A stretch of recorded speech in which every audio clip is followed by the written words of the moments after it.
এদিকে জামালপুর জেলার দেওয়ানগঞ্জ উপজেলার সানন্দবাড়ি উচ্চ বিদ্যালয় ও সানন্দবাড়ি কলেজ মাঠে আজ অনুষ্ঠিত হয়েছে শীতকালীন বার্ষিক ক্রীড়া প্রতিযোগিতা। এই ক্রীড়া প্রতিযোগিতায় অংশ নিয়েছিলেন অত্র বিদ্যালয়ের শিক্ষক মণ্ডলী এবং স্থানীয় নৃত্যবৃন্দ।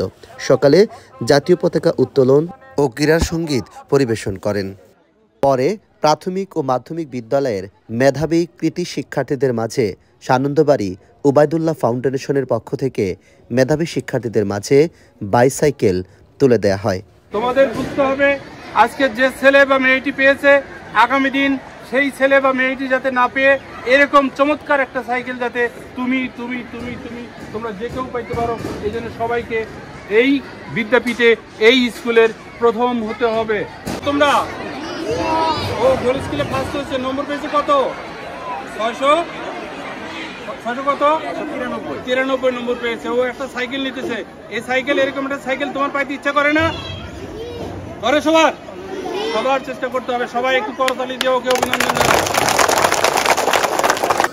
এরপরে শুরু হয় আন্তঃ স্কুলের ক্রীড়া প্রতিযোগিতা। এতে বালক ও বালিকা উভয়ভাবেই অংশগ্রহণ করেছেন এ খেলায়।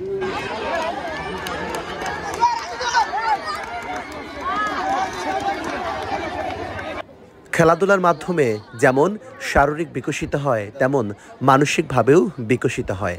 তাই খেলাধুলার বিকল্প কিছু নেই।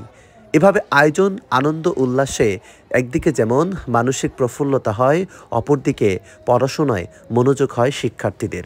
প্রতি বছরই এমন আয়োজন করবার দাবি ছাত্র এবং অভিভাবকদের।